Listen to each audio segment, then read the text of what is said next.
तर some basic concept of chemistry यामध्ये सर्वात अगोदर आपण दोन टर्म्सबद्दल बोलणार आहोत. एक आहे मास आणि दुसरा आहे वेट. आता यामध्ये आपण फारसं काही बोलणार नाही कारण यामध्ये डिफरन्शिएशन आपण फिजिक्समध्ये शिकलेलोच आहोत. आता मास हे युनिव्हर्सल असतं आणि ज्याला आपण कशामध्ये कॅल्क्युलेट करतो याचा युनिट किलोग्रॅम. आणि वेट जे आहे तर ॲक्च्युअल वेट जे आहे ते मास इंटू ग्रॅव्हिटी आहे आणि दॅट्स वाय यामध्ये आपण मासचं किलोग्रॅम आणि ग्रॅव्हिटीचं मीटर पर सेकंद स्क्वेअर आणि यासाठी स्पेशल युनिट आपण कोणतं यूज करत असतो, न्यूटन. ओके. आता लॅबोरेटरीमध्ये जर मास आणि वेट संदर्भात जर पाहिलं आपण तर मास जे आहे ते अमाऊंट ऑफ मॅटर आहे आणि वेट हे ग्रॅव्हिटी जी आहे ऑब्जेक्टवर जेव्हा अप्लाय होते तेव्हा त्याला ग्रॅव्हिटेशनल फोर्सला काय म्हणतो आपण, वेट म्हणत असतो. पुढची कन्सेप्ट आपल्याला शिकायची आहे ती आहे व्हॉल्यूम. आता व्हॉल्यूम संदर्भात आपल्याला सर्व काही क्लिअरिफिकेशन आहेतच, फक्त यामध्ये आपल्याला लक्षात ठेवायचं आहे की 1 लिटर जे आहे, ओके, सो 1 लिटर जे व्हॉल्यूम आहे तर हे कशाच्या इक्वल आहे हे आपल्या इथं लक्षात ठेवायचं आहे. सो ते इक्वल आहे 10⁻³ मिलीलिटर, बरोबर. आता या मिलीलिटर तर झालंच आणि त्यानंतर आणखीन एक यामध्ये कॅल्क्युलेशन लक्षात ठेवायचं आहे तुम्हाला की 1000 सेंटीमीटर क्यूब बरोबर इज इक्वल टू काय असतं, 1 dm³ असतं. ओके. आता जेव्हा आपण मॅथमॅटिक्सचे प्रॉब्लेम सॉल्व करत होतो तेव्हा तुम्हाला माहिती आहे की वॉटर जे आहे लिक्विडमध्ये समजा आपण 1 मीटर³ वॉटर असेल तर याला लिटरमध्ये कन्वर्ट करताना आपण कितीनं मल्टिप्लाय करत होतो, 1000मध्ये. म्हणजे 1 मीटर³ म्हणजे किती असतं, 1000 लिटर असतं. हे पण ॲडिशनल इथं लक्षात ठेवा. त्यानंतर बोलू आपण डेन्सिटी संदर्भात. डेन्सिटीमध्ये जर पाहिलं आपण तर जनरली डेन्सिटीचा जो फॉर्म्युला आहे तर तो काय आहे, मास अपॉन व्हॉल्यूम. आणि त्यामुळे जे याचा युनिट आहे ते काय आहे, मास किलोग्रॅम आणि व्हॉल्यूम मीटर³. सो किलोग्रॅम पर मीटर³ हे डेन्सिटीचं युनिट्स आहे. पुढची कन्सेप्ट आहे आपली टेम्परेचर. टेम्परेचर संदर्भात तुम्हाला एकच लक्षात ठेवायचं आहे की जे फॅरेनहाइट टेम्परेचर आहे तर याला डिग्री सेल्सिअस किंवा डिग्री सेल्सिअसला फॅरेनहाइटमध्ये कन्वर्ट करताना आपल्याला काय करायचं, 9/5 हे जे डिग्री सेल्सिअस टेम्परेचर आहे यामध्ये किती ॲड करायचे आपल्याला, 32. हा झाला पहिला फॉर्म्युला अकॉर्डिंग टू NCERT. आणि सेकंड जो फॉर्म्युला आहे तर तो आहे केल्विन संदर्भात. तर केल्विन काढायचे असेल तर डिग्री सेल्सिअसमध्ये आपल्याला किती ॲड करावं लागतात, 273.15 बरोबर. आणि यामध्ये वाटल्यास एक रेफरन्स एक्झाम्पल लक्षात ठेवा तुम्ही की तुम्हाला माहीत आहे की 0 डिग्री सेल्सिअस जे आहे हे कशाच्या इक्वल असतं, 32 फॅरेनहाइटच्या इक्वल असतं. आणि 32 फॅरेनहाइट हे 273.15 केल्विनच्या इक्वल असतात. ठीक आहे. आणि राहिला प्रश्न 100 डिग्री सेल्सिअसचा. तर 100 डिग्री सेल्सिअसला जर आपण फॅरेनहाइटमध्ये कन्वर्ट केलं तर ते असतं 212 फॅरेनहाइट डिग्री फॅरेनहाइट. आणि तेच केल्विनमध्ये किती घेतो आपण, अप्रॉक्सिमेटली 373 केल्विन. त्यानंतर पुढची कन्सेप्ट आपल्याला शिकायची आहे ते आहे सायंटिफिक नोटेशन. आता सायंटिफिक नोटेशनबद्दल जास्त मी सांगणार नाही कारण ऑलरेडी आपण फिजिक्सच्या प्रॉब्लेम सोडवत असताना याचा अभ्यास केलेलाच आहे. यामध्ये फक्त एक एक्झाम्पल घेतो की समजा 0.00016 असं आहे तर सायंटिफिक नोटेशनमध्ये आपल्याला काय करायचं आहे की 1.6 बरोबर आहे का, म्हणजे एक डिजिट नंतर आपल्याला काय करायचं आहे, 0.6 प्लेस करायचं आहे. आणि दॅट्स वाय इथं जर आपण पाहिलं तर 10⁻⁻⁴ अशा पद्धतीनं आपल्याला हे लिहिता आलं पाहिजे. त्यानंतर बोलू आपण सिग्निफिकंट फिगरबद्दल संदर्भात. आता सिग्निफिकंट फिगरचे काही रूल्स आहेत ते आपण एक्झाम्पलवरून समजून घेणार आहोत. आता यामध्ये एक लक्षात ठेवायचं आहे की जे नॉन झिरो जेवढे नंबर्स असतात, ओके, सो सगळे नॉन झिरो हे सिग्निफिकंट असतात. मी राईट करत जाईल, ठीक आहे. नॉन झिरो हे काय आहे? सिग्निफिकंट आहे. जसं की यामध्ये 285, तर यामध्ये सिग्निफिकंट फिगरची संख्या किती आहे? 3. पण 0.25 यामध्ये फक्त आपल्याला नॉन झिरो नंबर्स घ्यायचे आहेत, त्यामुळे तो सिग्निफिकंट फिगरची संख्या किती आहे? 2 आहे. त्यानंतर सेकंड रूल काय सांगतो की झिरो जर प्रिसिडिंग करत असतील, ओके, सुरुवातीला जर असतील, तर त्याला आपल्याला काय करायचं आहे? सिग्निफिकंट म्हणून ग्राह्य नाही धरायचं आहे. जसं की 0.03 यामध्ये फक्त एकच सिग्निफिकंट फिगर आहे, बरोबर. आणि जर आपण 0.0052 घेतलं तर यामध्ये फक्त 2 सिग्निफिकंट फिगर आहे. त्यानंतर पुढचा जो रूल आहे की जे बिटवीन झिरो आहेत, हो ना, झिरो बिटवीन नॉन झिरो, तर नॉन झिरो संख्यामधले जे झिरो आहेत ते मात्र सिग्निफिकंट आहेत, बरोबर.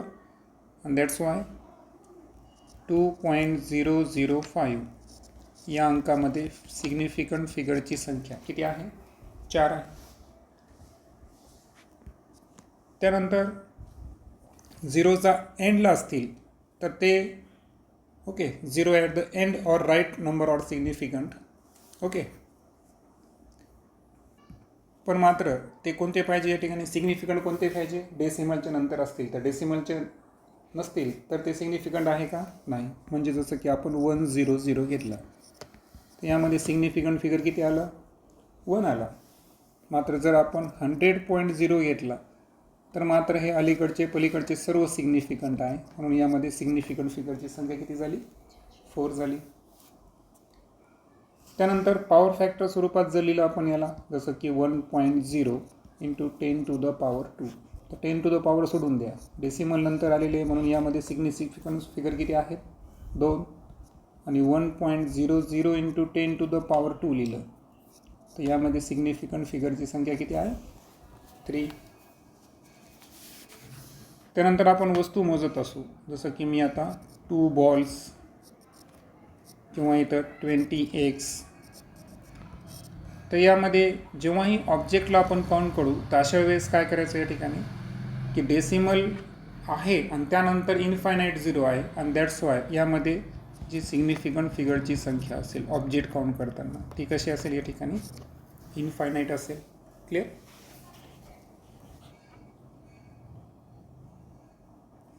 त्यानंतर सायंटिफिक नोटेशनमध्ये सांगितलं मी तुम्हाला 10 टू द पॉवर विचारात घ्यायचा नाही, त्याच्यामुळे ते घ्यायची गरज नाही. त्यानंतर आता आपण बोलू प्रिसिशन संदर्भात. आता प्रिसिशन आणि ॲक्युरेसी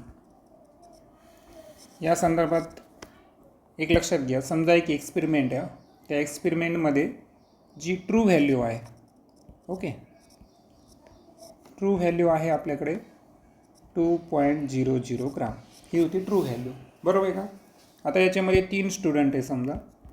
आता जो पहिला स्टुडंट आहे ए, तर पहिल्या स्टुडंटनं काय केलं माहिती आहे का? व्हॅल्यू दिलं पहा 1.95 ग्राम, आणि दुसरी रिडिंग केली त्यानं 1.93 ग्राम.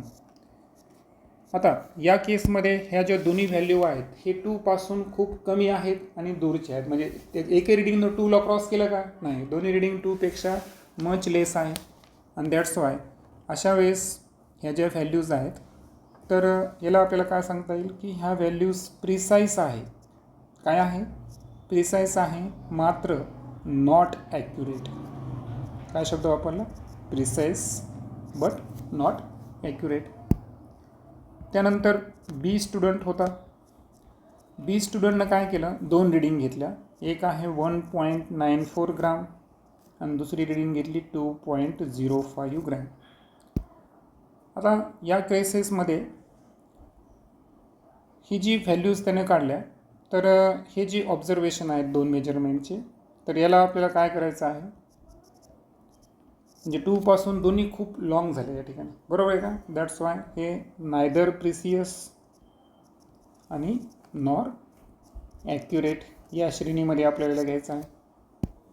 आणि तिसरा स्टुडंट आहे ज्याचे रिडिंग्स आहेत, सी नावाचा स्टुडंट आहे, तर त्याच्या आहे समजा 1.99 ग्रॅम आणि दुसरी आहे 2.01 ग्रॅम.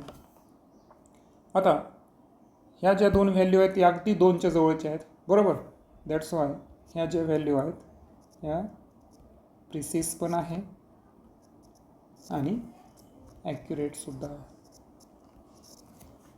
त्यानंतर आपण बोलू addition of significant figure, addition असेल किंवा सबस्ट्रॅक्शन असेल. ओके, आता आपल्याला 3 सिग्निफिकंट फिगर दिल्या, 12.11, त्यानंतर 18.0 आणि त्यानंतर 1.012. आता या तिघांचं तुम्ही ॲडिशन केलं ते ॲडिशन आलं 331.122. ओके, आता यामध्ये लक्षात ठेवायचं आहे तुम्हाला की आपल्याला काय करायचं आहे की यामधला जो सर्वात कमी डेसिमल असणारा अंक कोणता होता? 18.0. तर या 18.0 मध्ये डेसिमल नंतर किती अंक आहे? फक्त एकच डिजिट आहे. आणि दॅट्स वाय जेव्हा आपल्याला ॲडिशन याची केली तर तेव्हा आपल्याला 1 डिजिटच घ्यायचा आहे आणि म्हणून ही व्हॅल्यू आपण काय घेणार? 31.1 घेणार. त्यानंतर आपण बोलू मल्टिप्लिकेशन संदर्भात.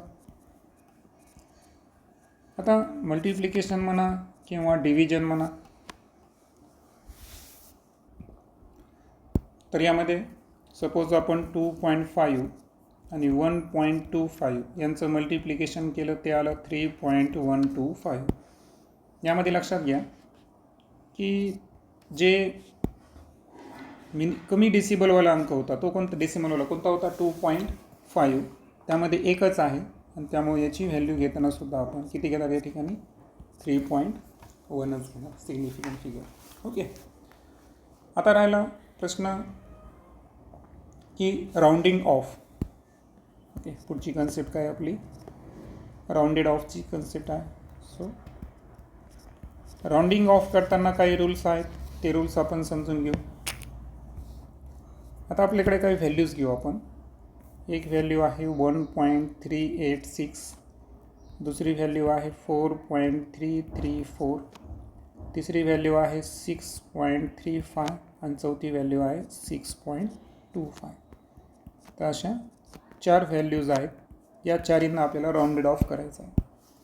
आता पहिली व्हॅल्यू जी आहे तर तिला राऊंडेड ऑफ करताना एक नियम लक्षात ठेवायचा आहे की जो दशांश नंतर तिसरा अंक आहे हा 5पेक्षा मोठा आहे, बरोबर आहे का? Greater than 5.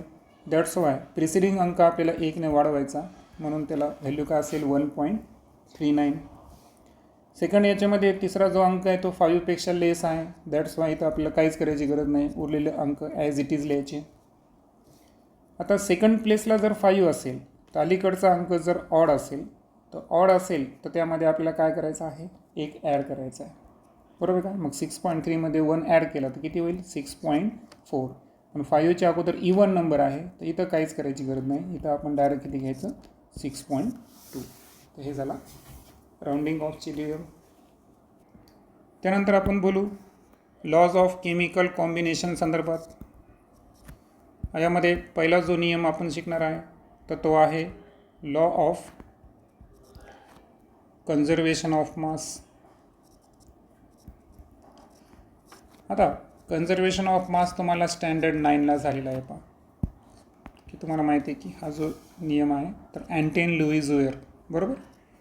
तर या सायंटिस्टनं मांडलेला हा रूल्स आहे आणि यामध्ये मास ऑफ रिॲक्टंट हे मास ऑफ प्रोडक्टच्या काय असतं? इक्वल असतं, बरोबर? हा सरळ नियम आहे. दुसरा जो नियम आहे तो आहे डेफिनेट प्रोपोर्शनचा लॉ, है ना? सो डेफिनेट प्रोपोर्शनचा जो लॉ आहे तर हा लॉ कोणी मांडला? J.L. प्रोस्ट, बरोबर? त्याला आपण जोसेफ प्रोस्टसुद्धा म्हणतो. आणि प्रोस्टनं काय सांगितलं? तुम्ही बेटर एक्झाम्पल H2Oचं ठेवायचं. H2Oमध्ये जगातलं कोणतंही वॉटर घ्या, त्यामध्ये रेशो काय असणार? 1:8 असणार.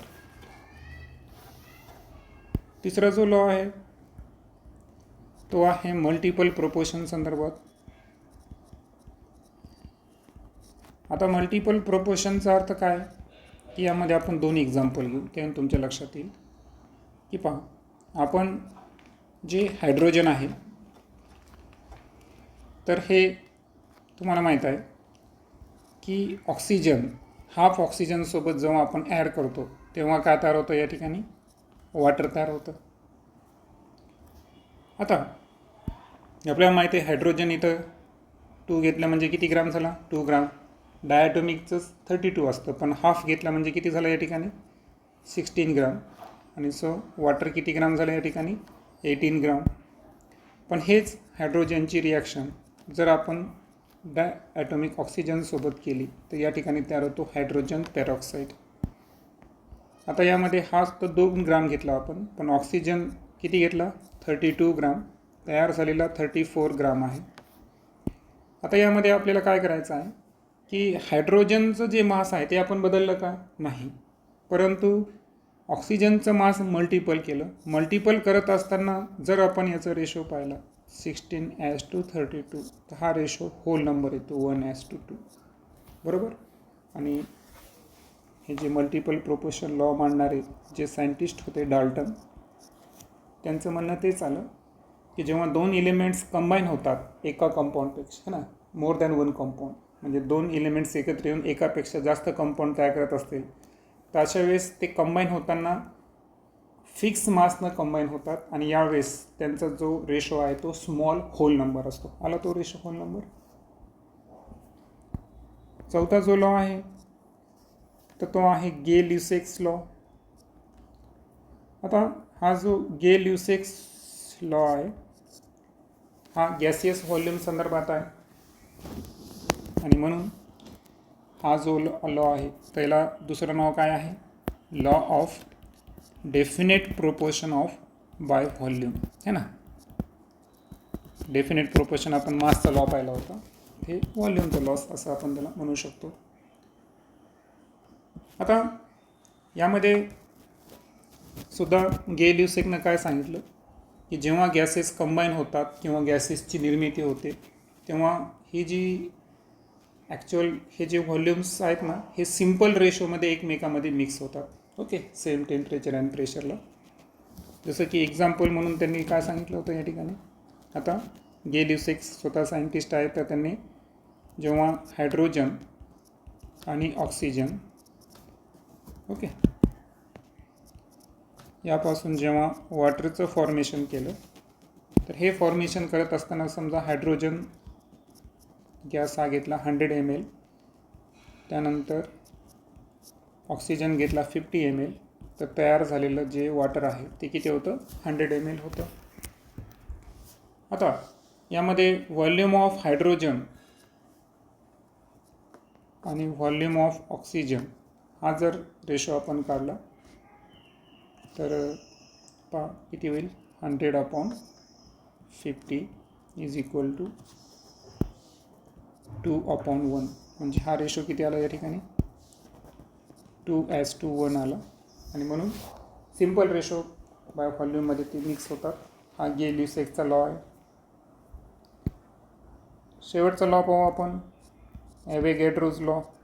ॲव्होगॅड्रोज नंबरला आपण ॲव्होगॅड्रोज नंबर शिकलेलो आहे, तर त्या संदर्भातले ॲव्होगॅड्रोज.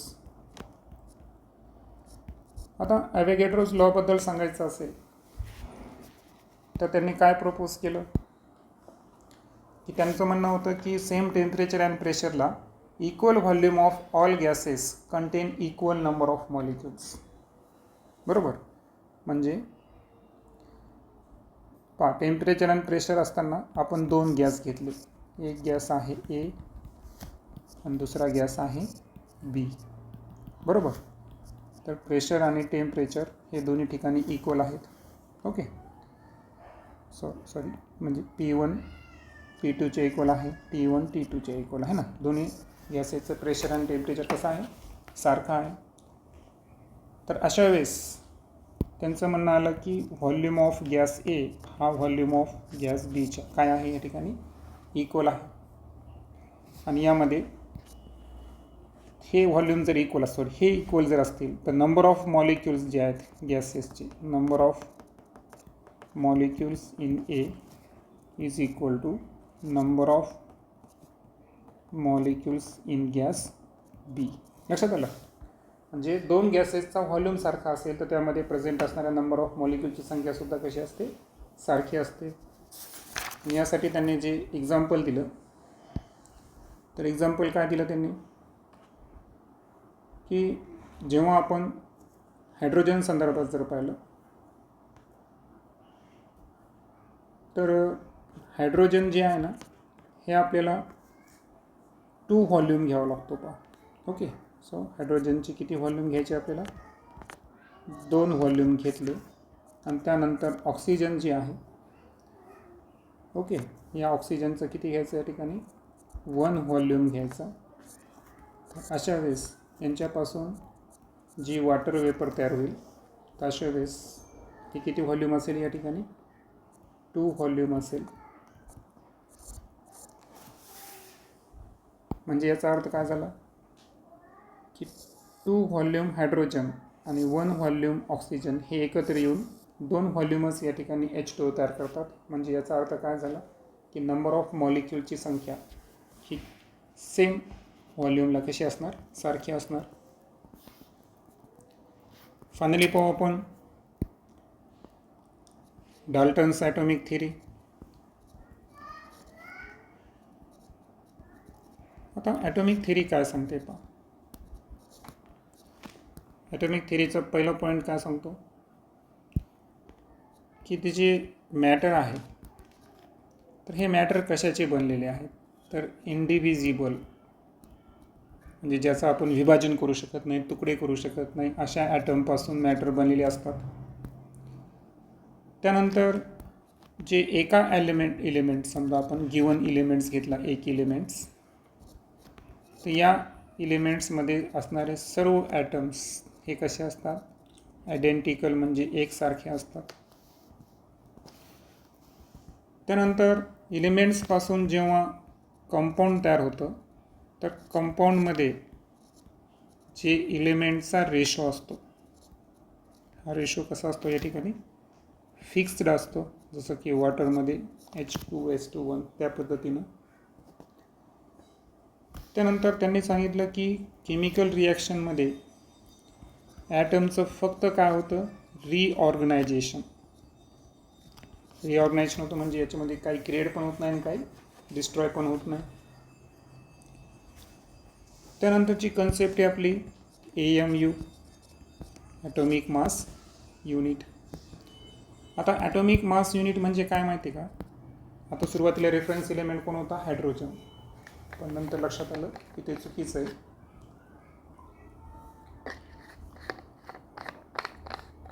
आणि रेफरन्स एलिमेंट कोणाला घेता आलं, कार्बनला.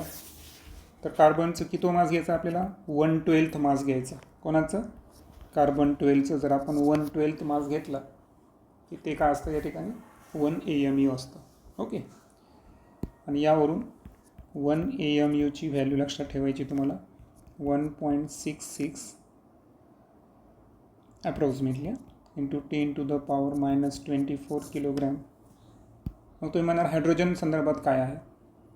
आता हायड्रोजनचं जर आपण मास पाहिलं, okay, so mass of hydrogen, तर मास ऑफ हायड्रोजन किती आहे माहिती आहे का, ते आहे अप्रॉक्सिमेट 1.67. मी कोणते रूल्स लागू करायलो, राऊंडेड ऑफ, 10⁻⁻24 किलोग्राम. आहे का फरक 1 AMU आणि हायड्रोजनच्या एका ॲटममधलं.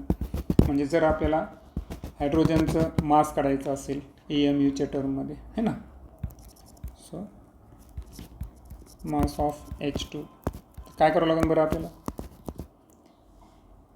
की जे मास ऑफ हायड्रोजन आहे त्याला 1 AMUच्या व्हॅल्यूनं भागावं लागेल, बरोबर. आणि सो 1.67 10⁻⁻20 ला 1.67 जेव्हा आपण डिवाईड करू तेव्हा ते आन्सर ॲप्रॉक्सिमेटली तर 1.008. आणि हे झालं AMU. म्हणून 1 AMU मास आलं का? नाही, म्हणून रेफरन्स एलिमेंट कोण वापरला? कार्बन वापरलं. हे एक लक्षात ठेवायचं. आता हे जी AMU आहे यालाच पुढं आपण डाल्टननं रिप्लेस केलं. डाल्टनला काय म्हणतो आपण? युनिफाईड मास, है ना. You stand for unified mass. त्यानंतर पुढची कन्सेप्ट आहे आपली ॲव्हरेज ॲटॉमिक मास. आता तुमच्या मनात प्रश्न आला असेल की कार्बनचे जे 3 आयसोटॉप्स आहेत, 12, 13 आणि 14, बरोबर. मग असं असताना सुद्धा कार्बनचा ॲटॉमिक मास आपण किती कन्सिडर करतो? 12. हे का? त्याचं कारण जर पाहिलं आपण तर जो C12 आहे ना, हा निसर्गामध्ये 98.892% अवेलेबल आहे, बरोबर. 13वाला किती % आहे? फक्त 1.108. आणि 14वाला तर 2 × 10⁻⁻10, बरोबर. मग आता ज्याचं प्रमाण जास्त, बरोबर आहे का, जर तुम्ही तिघांची ॲव्हरेज काढली तर ती व्हॅल्यू येते पहा 12.011 डाल्टन. आणि दॅट्स वाय रेफरन्स एलिमेंट कार्बनचा ॲटॉमिक मास आपण किती कन्सिडर करतो? 12. मॉलिक्युलर मास ही कन्सेप्ट तुमची क्लिअर आहे. यामध्ये जसं की H2O संदर्भात जर पाहिलं तुम्हाला माहिती आहे 1 × 2 आणि ऑक्सिजनचे किती? 16, तर 18 ग्राम पर मोल. या पद्धतीनं आपण मॉलिक्युलर मास काढत असतो. आता तसं असेल तरी तुमच्या NCERTमध्ये दिलेलं आहे की जेव्हा ॲक्च्युअल प्रिसियस व्हॅल्यू जर घेतले आपण तर वॉटरचे किती येतं या ठिकाणी? 80.02 डाल्टन एवढं येतं पहा.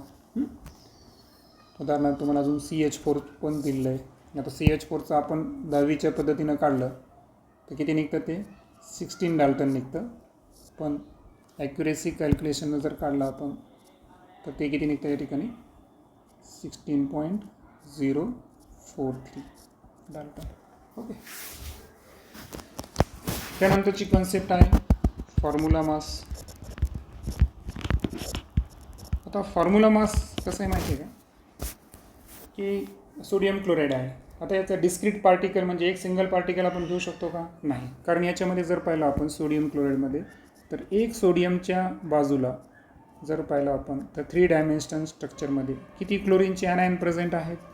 6 क्लोरीनचे ॲनायन प्रेझेंट असतात पहा 3D स्ट्रक्चरमध्ये, बरोबर. मग असं असेल तर अशा वेळेस काय करावं लागतं आपल्याला? फॉर्म्युला मासनं त्याचं मास कॅल्क्युलेट करायचं असतं. बाकी मेथड तीच आहे. जसं की आता सोडियम क्लोराईडचं घेतलं तर यामध्ये फक्त फरक काय होतो माहिती आहे का? सोडियम क्लोराईडचं घेताना आपण काय करतो की कॅटायन आणि ॲनायन, बरोबर आहे का, या दोघांचा विचार करत असतो. आणि म्हणून याचा ॲटॉमिक मास काढताना 23 घेणार आपण, बरोबर. 23.0. आणि क्लोरीनचं किती घेतो? 35.5 डाल्टन. आणि फायनली ॲडिशन जर केली आपण 58.5 डाल्टन. हे फॉर्म्युला मास त्याचं असणार. NCERTमध्ये एक एक्झाम्पल दिलं आहे तुम्हाला. ते एक्झाम्पल विचारलं होतं तुम्हाला ग्लुकोजचं मास विचारलं होतं पहा. आता ग्लुकोजच्या मासमध्ये आतापर्यंत आपण 12 घेतलं होतं, पण इथं तुम्हाला दिलेलं असेल की कार्बनचं मास किती घ्या तुम्ही? 12.011 डाल्टन, बरोबर ना. त्यानंतर हायड्रोजनचं आत्ताच पाहिलं आपण किती घ्यायचं आपल्याला? 1.008 डाल्टन. आणि ऑक्सिजन संदर्भात जर पाहिलं तर ते एक्झॅक्ट आहे 16 डाल्टन. सो असा फॉर्म्युल्यामध्ये तुम्हाला माहिती आहे की C6H2 किती आहे? 12 आणि O6. सो या पद्धतीनं फायनल व्हॅल्यूज टाका तुम्ही. आन्सर किती येईल तुमचं? 180.16 डाल्टन. जेव्हा की आपल्या जुन्या कॅल्क्युलेशननुसार आपण किती घेत असतो? 180 डाल्टन. उद्या आपण मोल कन्सेप्ट अँड मोलर मास संदर्भात बोलू.